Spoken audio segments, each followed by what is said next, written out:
Hello everyone, my name is Mark Schleusener and I'm the Illinois State Statistician for the USDA's National Ag Statistics Service.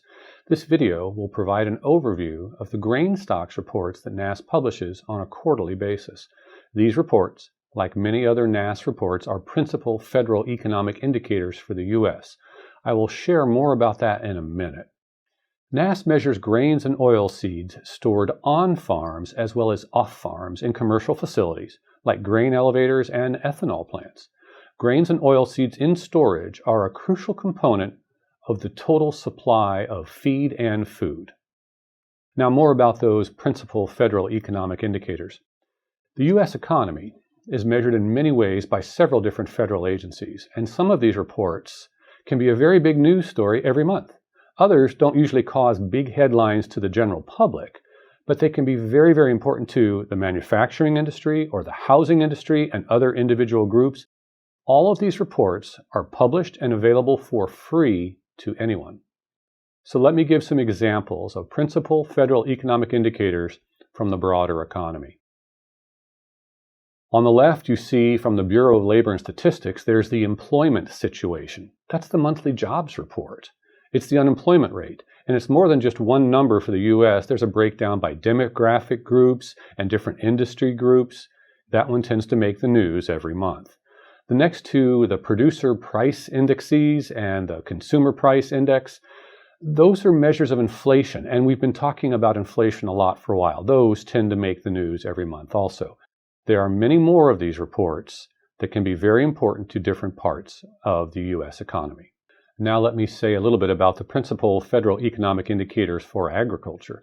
NASS publishes some of them, but not all of them. The first one on your screen there is the World Agricultural Supply and Demand Estimates, or WASDE. It's a monthly report and it's done by a different part of USDA. The next several reports are all from NASS. There's agricultural prices every month. There's crop production every month. And there's grain stocks, which is done on a quarterly basis. And there are more of these reports that are principal federal economic indicators for the U.S. Let me say a little bit about the schedule and purpose of the grain stocks reports. NASS does surveys for on-farm stocks and off-farm stocks at the same time. Both populations are measured on a quarterly schedule, and the reference dates are the first day of March, June, September, and December. NASS will publish results at the end of March, the end of June, the end of September, and for the December report, it's actually published around the 12th of January.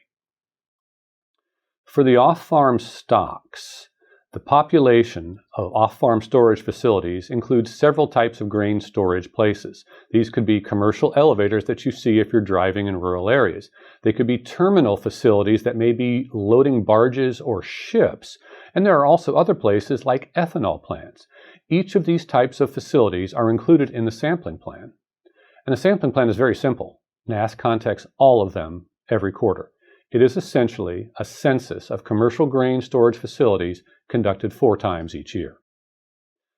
Some of the off-farm grain storage facilities are part of large multi-state companies that might have facilities in Illinois and in numerous other states.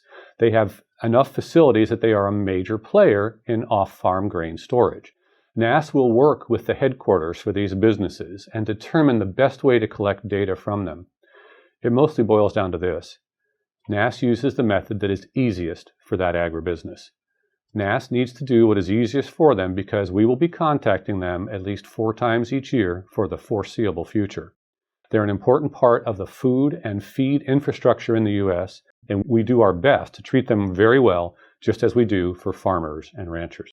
Now I'm going to move on to on-farm grain stocks. In order to reduce the response burden on farmers and ranchers, NASS has combined the questions for grains in storage with the quarterly surveys for acreage. So the March Planting Intentions Survey includes questions for grains in storage, and so do the June, September, and December acreage surveys. The sampling for these surveys uses both acreage and storage capacity data to select the sample. NASS uses a sampling system called Multivariate Probability Proportional to Size, or MPPS. That system ensures that we contact farms of all sizes, and they are represented in the reports that NASS publishes. Thank you for watching this video. I hope it was informative, And thank you to all the farmers and ranchers that have and will respond to any NASS surveys, including the grain stocks surveys.